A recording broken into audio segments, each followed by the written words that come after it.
Hello, everyone, and welcome to another episode of Finding the Unicorn in You.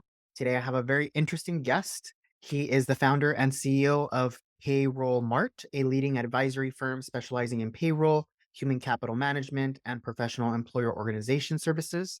With over 25 years of industry experience, he profoundly understands business complexities in managing payroll, benefits, and HR. His expertise is helping small to mid-sized employers optimize their payroll processes, uncover hidden costs, and implement effective HR systems. He is dedicated to making payroll and HR easier for businesses, ensuring compliance, efficiency, and growth. So without further ado, welcome Paul Aemisegeo. Thank you, Jaime, for having me on. Appreciate it. Of course. So why don't you tell us a little bit about your background and then what got you into HR? That's not something that everybody just wakes up and says, I'm going to do HR today. When I got out of college, I had a mentor since eighth grade, still in my life, good friend of mine, played sports. And when I was going to college, he helped me with recruiting, stuff like that. When I came out of college, he said, why don't you look into the payroll space or become a sales rep? So I interviewed with ADP. And at the time, ADP, largest payroll company in the world, they were pretty much hiring everybody that could walk, talk, and who had a competitive background in sports, college athletics. So I thought I was a shoe-in hire, locked up. And I went through 7 hours of interviews over the course of 3 days. They kept asking me back. And finally, I remember the guy, unfortunately, I think that he passed away a couple of years ago, but he was the one that told me, we're going to pass on you. We're not giving you the job because we think you're a little too entrepreneurial for the ADP culture. So I was like, that was a big blow to my ego at the time, and just coming out of college and wanted to we lived outside of New York City and wanted to get into the city, get a job and make some money. So I landed at a startup company, and it was in benefits, employee benefits, and working with insurance brokers and advisors. Mm. And I got hired for zero salary. And they said, here's a phone and a list. Start calling insurance brokers and advisors in the New York City metro area. Hmm. And my first few months, I think my first check was $4.32. And this is not a sort of a sad story, feel sorry for me, but it was more of like insight to how I thought at the time. If someone was going to pay me a salary, part of me felt like they were going to own me. And the other part of me thought, I think I could create my own value, build my own business, have a lot of autonomy and freedom. And I think that's why I probably self-sabotaged the interviews with ADP. As I think back, they probably did me a favor because I probably wouldn't have lasted there anyway. I probably needed to be in a more entrepreneurial startup situation where I arrived. And so I did stay with that company for 20 years. I built my own book of business, worked with thousands of insurance brokers and advisors and employers across the country. And halfway through that, I started a payroll company Hmm. because payroll controlled all the data, all the information we needed for our clients and what our brokers needed. And for us to do a good job for the employer, we constantly had to go to ADP and Paychecks and ask for information. Mm. So I started my own payroll company, and then I sold that, and then I sold my book of business, and then I started Payroll Mart. That's the evolution. A lot of different pivots for sure. Yeah, definitely. All within the same space, though. So I fell into HR and payroll and didn't set out to do that necessarily. Now, 20 plus years later, we're selling for ADP. Even, even though they never hired me, I'm doing implementation calls with ADP all the time, pretty much every day. So yeah, it's crazy how it comes full circle. Yeah, and you just never know. The world's so small, and sometimes like you still intertwine in the path that you were supposed to be intertwined with. Yes. exactly. And my original mentor is involved Payroll Mart on a higher level. It's still known him since 8th grade. So many years later, still involved, still talking. And yeah, I love that. So opening up your own business and going this route and even just like doing commission based roles at the beginning can be very difficult. Not yes. everybody can have the mentality to do that. What kept you going and kept the drive to want to keep doing that route? I want to say sports competitive, right? Like you're a runner, right? So you know Yes. how you like to compete and not necessarily against other people, but against yourself, right? Hmm. Validation and proving to yourself that you can do it. So I have all of those sort of things wrapped up in one. And I think that's what pushes me every day. And also, I guess, balancing being satisfied and not being satisfied, right? Like walking that fine line, success, but not being too content with where you are, always being willing to change and evolve. So I think I just naturally have that kind of mentality for good or for worse. And I growing up, I saw my dad work 3, 4 jobs, work his way up eventually in the corporate world. And I didn't see myself doing that. See him leave super early, get home super late. And that affected me. And I was like, if I ever have the chance not to work for anybody else, or at least feel that I can be in an entrepreneurial environment, Hmm. then I'm jump at that. And you can be in an entrepreneurial environment within a larger company, right? Yeah. Hmm. If that's the culture and if they create that autonomy and sense of growth path for you, I probably would have never sold my original book of business, the company I stayed for 20 years. Hmm. I if I sensed that there was a longer runway and where I could create Payroll Mart under their umbrella, I probably would have stayed because I've always been part of a team, competitive sports. In retrospect, I probably would have, but my gut told me that wasn't going to be an option. And I think in order for me to really do it, I had to go and break away, which was hard. Yeah. No, that's very interesting. And I know that not everybody can do that. And sometimes I've talked to clients where they want to open up a business, but they want that security of a paycheck, someone giving you something every 2 weeks or every month, whatever it may be, and it's Yeah, scary for them to make that step to just take the risk. Did you ever have those, like, insecurities in you when you first started? I did. Absolutely. Marriage, family, house, cars, right? Yeah. Like all the stuff that we bring onto ourselves. 100%. Definitely. I think I had a little bit of advantage because the business I built was a book of business over 20 years and I had a lot of contacts and connections and I had revenue coming in and I had a buyout. So that I definitely had a soft landing Yeah. coming out. Does that make sense? Yeah. So that was a huge advantage. If I didn't have that, I probably would not have, I would have not have ventured out, even though you've probably heard of Colby or Disc or Myers Briggs, all Yeah. those, right? Well, Kolbe is Kolbe. I'm like a 9 out of 10 from an entrepreneurial. You can't get much higher. And, and, and given what I know about myself, I probably would not have just jumped if I didn't have that soft landing. Got it. Yeah, I'll give, but along those lines, I'll give you this example. Recently, friends of ours, children, Mhm. are now coming out of college, right? I'm getting older and now their kids are starting to graduate college and they've come to us asking advice and setting up LinkedIn and stuff like that. Just sort of mentoring them, not getting paid for it. And one in particular is very talented, very smart, and he's not having any luck getting a job, right? Going on all these interviews. And part of me is saying, hey, I didn't get my first job. The second job, I worked for free. Yeah. So who am I to be giving Yeah. advice?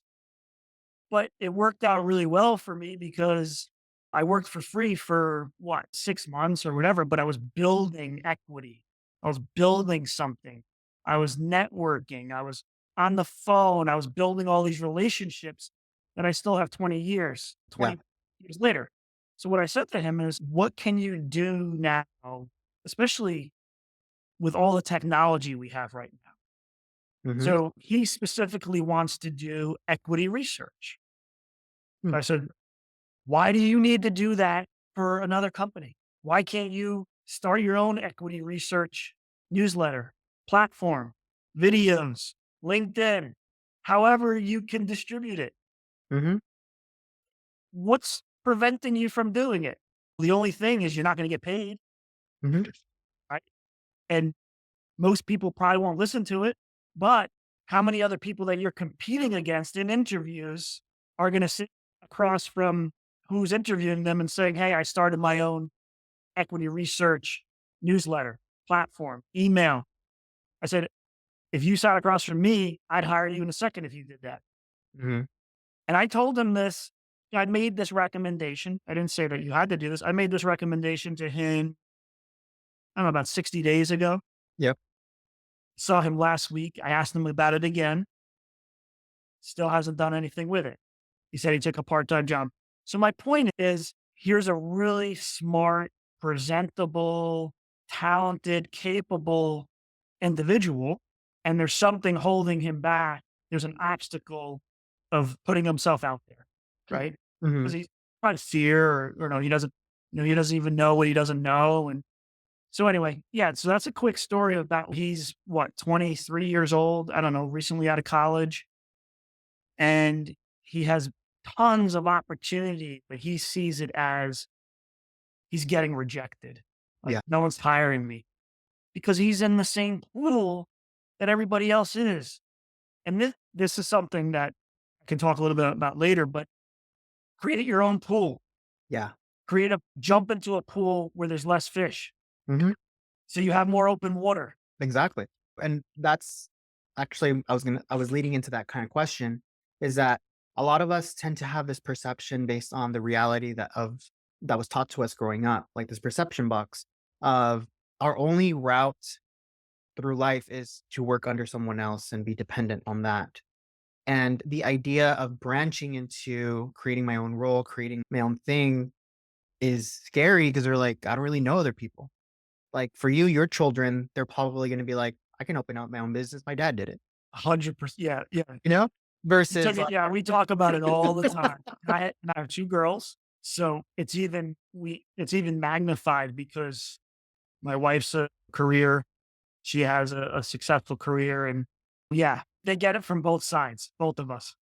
yeah. And you shape those people's identities or their ideas of what is possible because of the mentoring, the role models that you're doing. So the thing is that if those individuals never been exposed to that or the concept of that, for them, it seems like an impossible task. But it's just taking the risk. Are you willing to be the person that changes the cycle and Yep. does the scary thing to make your life better and make your own pool and eventually inspire a whole new set of people to do the same thing? Yep. So one of my grandmother and my grandfather had a farm in upstate New York, and the creativity. My grandfather was super cheap, like frugal, Mhm. and my grandmother was super handy. So I was exposed at a very young age where she could hammer and saw, and she'd be up on the roof and building barns and fences. And she was just being creative and entrepreneurial and getting stuff done with little resources a- across a massive amount of land, many acres. Yeah. And that was something that I've never forgotten, is just that influence on me, seeing how she could create things out of nothing that were very useful and practical and did a good job. So yeah, that had a big impact on me. Yeah, and that kinda shaped your reality as well, and, like, my grandfather opened up his own business, and that's what the family has been doing the whole time. So that kind of taught me, like, there is a possibility that I can do that. However, the business failed, and everybody ended up, like, scattering, doing their own thing, so that also influenced me saying, "I really wanna try it." It didn't work for them, but I was like, "You know what? Fuck it, let me just do it." So that's what ended up like and it worked out, but It's you in your have blood, though. Like, you it's in have your yeah, but you have to be willing to make that risk, and what I ultimately ended up convincing me was, if it doesn't work out, I can go back to plan B. sure, 100%. Or you can go back, and plan B could be a combination of still running your side business. Mm, Like, it doesn't have to end or so, yeah. yeah, exactly, and it's just and somebody told me before, they're like, "Be careful going into this route because once you become a business owner, it's gonna be so hard working for someone else." Yes, I would agree. Yeah, I'm pretty much unemployable, right? Yes. Yeah, because You're younger than me, and you still have time, but I am definitely unemployable. no, but, talking about, like, difficulties and all these, like, decision makings thing, like, choices, what has been the most difficult choice that you had to make throughout your career that impacted either your business or just, like, the trajectory of your business? Yeah, I think the biggest thing for me is I'm not a natural marketer. I'm I'm more introverted, and I've gone into sales types of positions. And I'm more of a technical sales personality. I like to get into the technical side of certain things, but putting myself out there and marketing and doing a lot of that stuff has definitely been the biggest challenge for me. Coming out of going to networking events, I'm not someone that can just walk into the room and start working the room. I don't actually mind the irony is I don't mind public speaking or being on the stage. Mhm. That doesn't bother me as much. But if I had to go into a room and start introducing myself around the room, I'm terrible at it.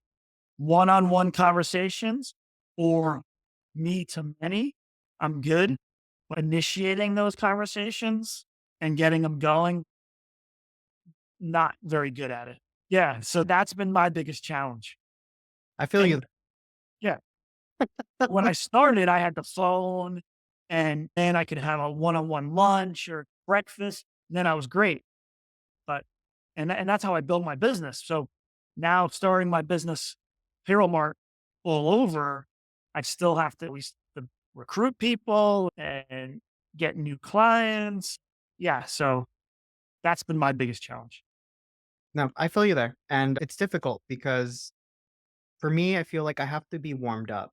Like, I always say Yes, the yes, first 3 people that I talk to in person at a networking event are gonna be horrible conversations. I already have it in my mind because I'm gonna trip on everything I say. I'm probably gonna say my spiel wrong.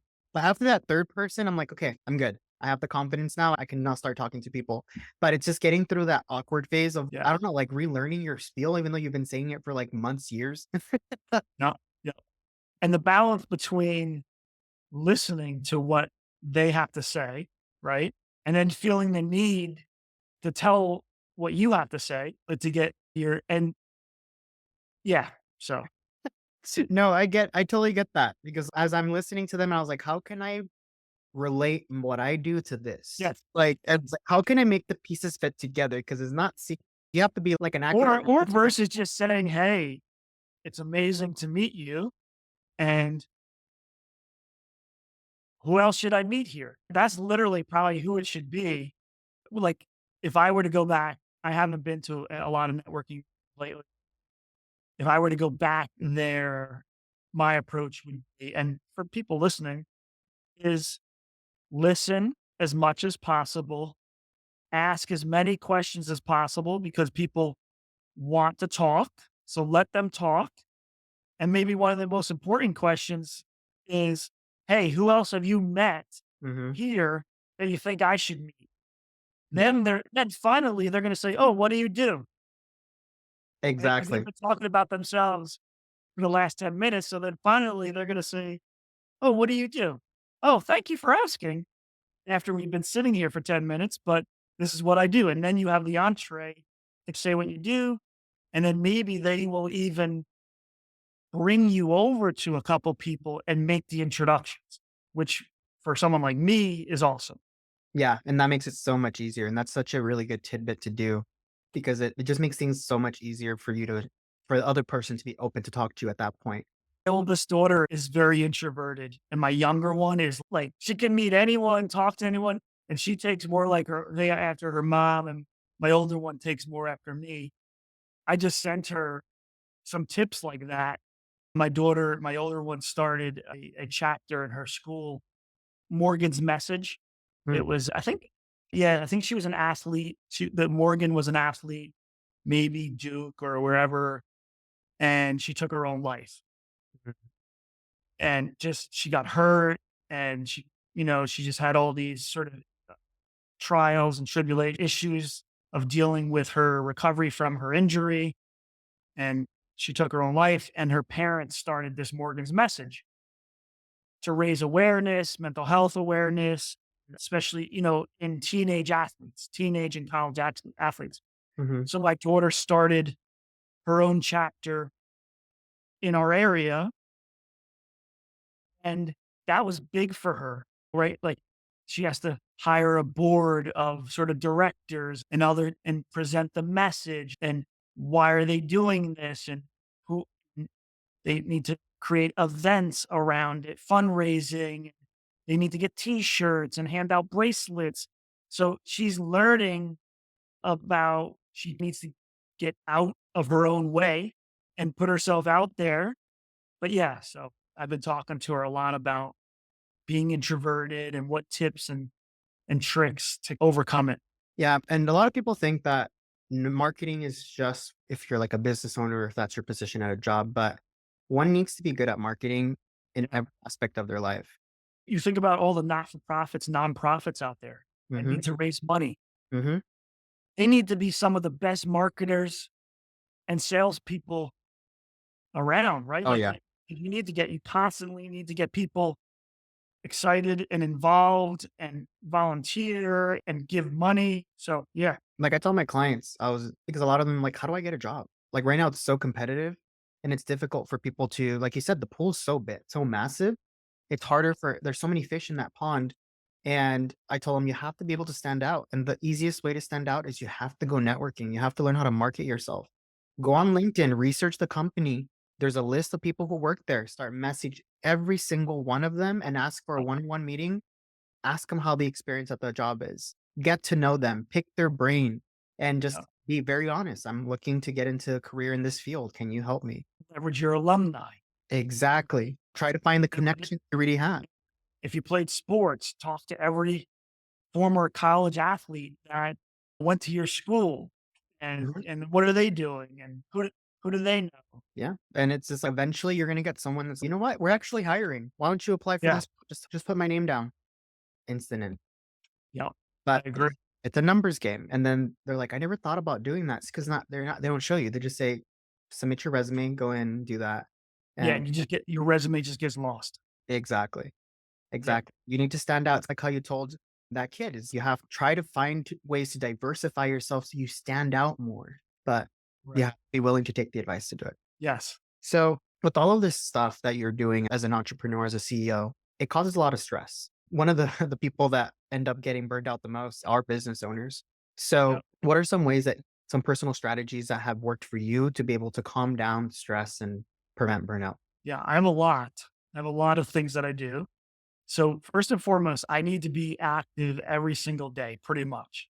And like being an entrepreneur, I like routine because of the constraints, but a lot of times I get bored Yeah.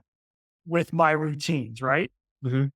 So I used to run a lot and compete and put races down on the calendar, and that would be that destination, and it would have a constraint, and it would make me accountable to that date, right? I don't do that as much anymore.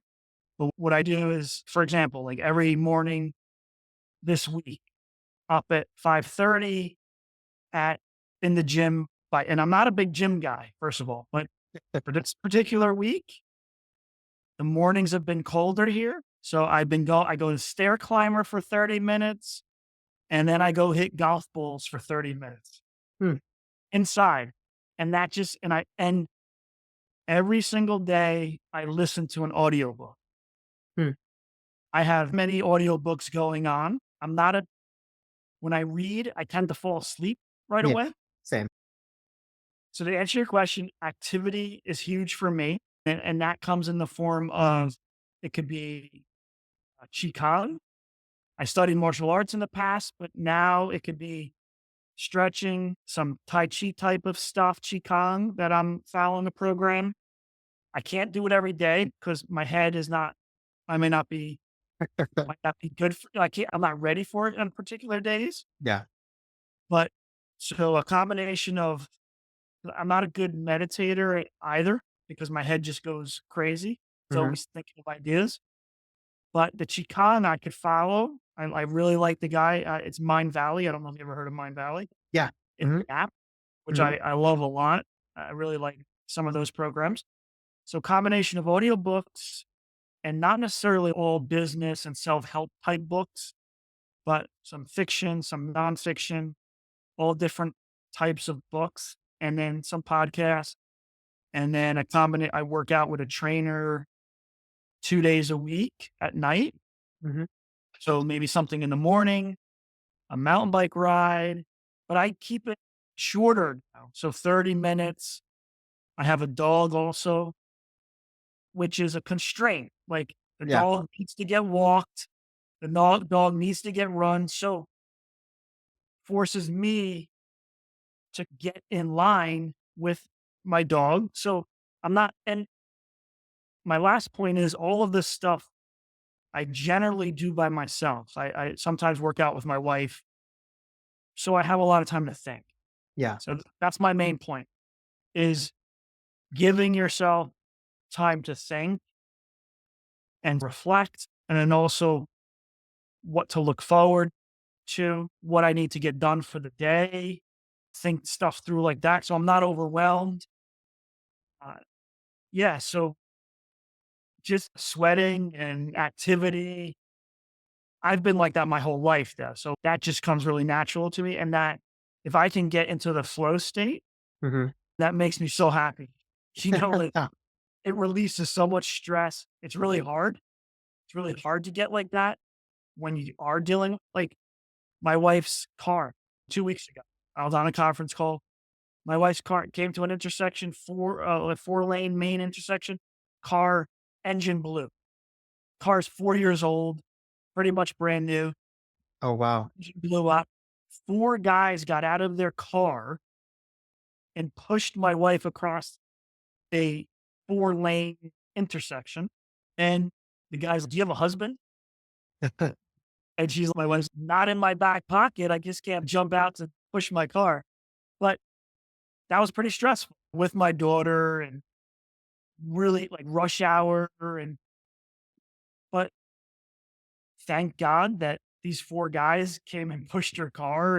Yeah. And yeah, we had to go through the whole car buying process, which is annoying and frustrating Oh, and yeah. infuriating, right? Mhm. But yeah, in the grand scheme of things, it's not that bad. It's not that we dealt with the stress, we accept it, and then move on and do some things that can divert, right? Kind of Yep. right, divert your attention and then come back refreshed. So that's what I do. I like that a lot, and the thing that is important of what you said is that you schedule it in, and you do things, and you're creating routines where it becomes a habit. A lot of Yes. people feel that it's a waste of time or they won't have enough time to do it. It's not valuable for them, but this integration of, like, fun and stress release and, like, sweating it out really does do the body good, and it helps you refresh so you can stay well maintained to keep that momentum going. And I think the metabolism Mhm. and the cortisol levels, right? With combination of the sleep the activity, it helps you regulate the stress and the tolerance. And to your point, they say, oh, I don't have enough time, or it's not going to be worse. To some people, walking 30 minutes on a stair climber, it's not. It's just the fact that I'm there, I'm getting it done, I'm getting the body moving, and it's a good cross training. So for other things I'm doing, but it gets my metabolism going. It's going to reduce, I think, some of the cortisol. Maybe if it's not, 'cause it's relatively low impact. Mhm. Yeah. Anyway, And it's something that you also don't have to one thing that you said that was important is that you don't do long term, like long periods of time, 30 minutes, 15 minutes. That makes a big difference. It's better than doing nothing. I know earlier you mentioned like what laughter yoga is. So like I don't have time to do a full 30-minute session for myself and it's not as effective. But something that branches off from laughter yoga is laughter meditation, giggle meditation, I call it, where I can't do regular meditation. I have ADHD. My mind goes a million miles a minute. yeah, So I of can't course. shut so I can't shut down the thoughts. However, what I do is I do close my eyes and then it's like a breathing exercise. However, you're giggling instead of like you breathe in and then you giggle 3 times. So you breathe in, you giggle 3 times. Eventually you start laughing because it's really hard not to. You close your eyes and you're in the moment. And the whole point of meditation is being in the moment, not to calm every thought down because it's never going to happen, but it's being in the moment. And I do it for 2 minutes. My neighbors probably think I'm crazy because they just hear me laughing like every day at 7 o'clock at night. But like it helps so much and it alleviates my stress. It resets me. And then I'm like, okay, I'm good. I love it. My daughters and my wife are going to hear all about this. Come back and do a session with you. Yeah, it's a really good way to just reset. And it's so powerful. It seems so simple. It seems silly, but it helps a lot. And I think doing this or what you're doing and listening to an audiobook, it really does help. I'm going to tell you a story. I ran into a friend at a fundraising. Mhm. A friend of us did it was Rave the Shave. It's for pediatric cancer. Okay. So a bunch of volunteers will let their hair grow really long and then they get their heads shaved in front of everybody because kids that are going through cancer and lose their hair, stuff like that. So there's a couple hundred people there. So I ran into a friend of mine who hadn't seen in over a year, and he had a heart situation going on, and it was like a really bad situation. Like he was close to dying.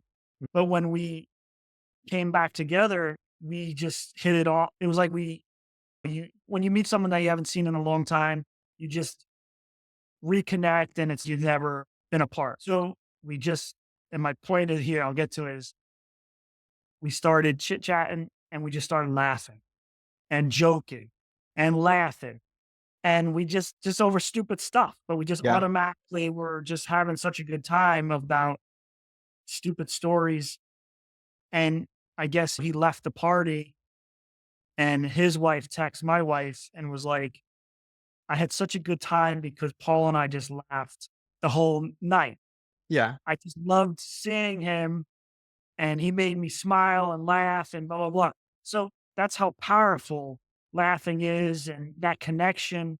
And it was just natural. Like it just was like, anyway, No, it feels really good. And it does really reset you. And especially when you do it with a loved one or someone that you just vibe really well with, it does relax you. And then it really does bring you back into this sense of levelness. So we are running out of time and I can probably talk to you for a couple more hours.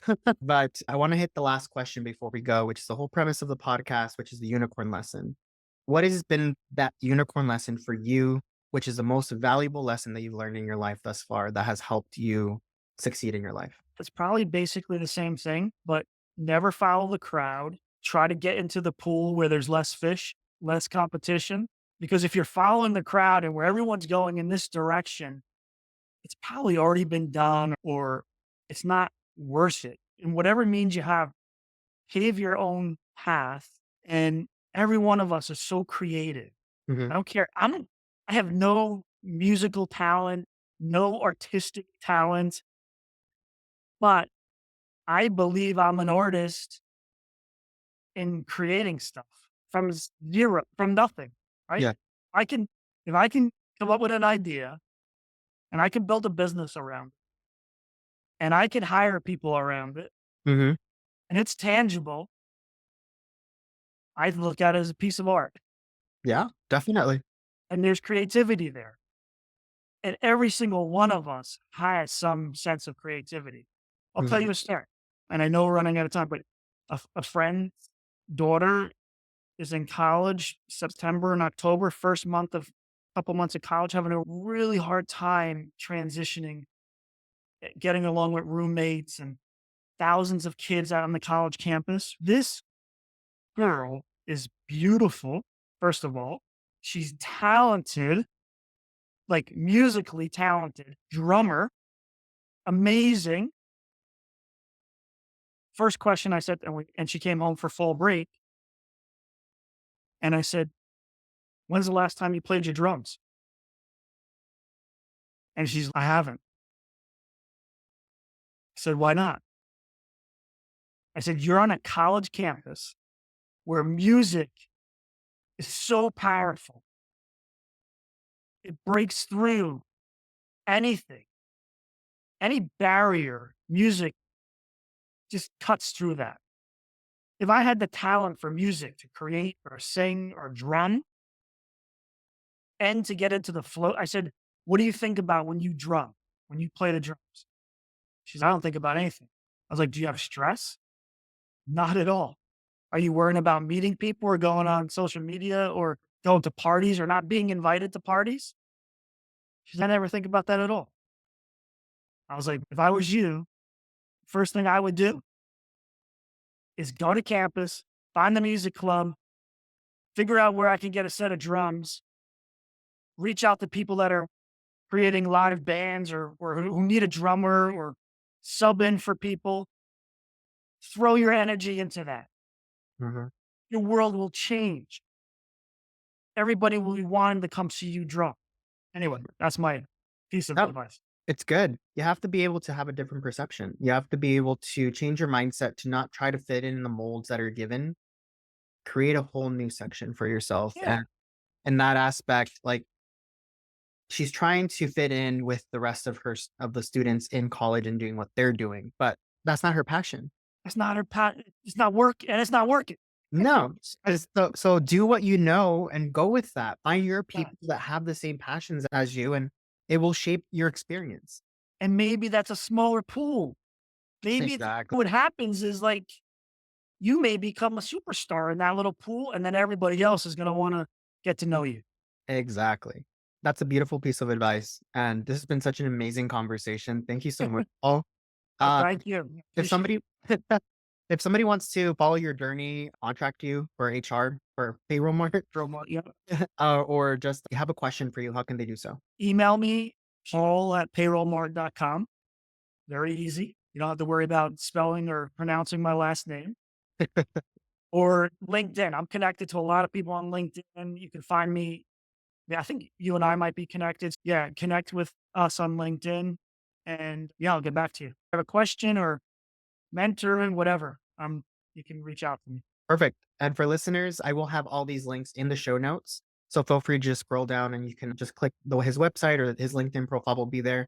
As well as if you go onto my website at rainbowcareercoaching.com, hit the Unicorn Wall of Fame. He'll be listed on there as well as all my other guests. And it'll have a summary of this episode along with all the links there as well. As a friendly reminder for everybody, don't forget to subscribe and leave a review. And episodes come out every Friday at 7 a.m. Paul, thank you so much. I really appreciate it. And until next time. I mean,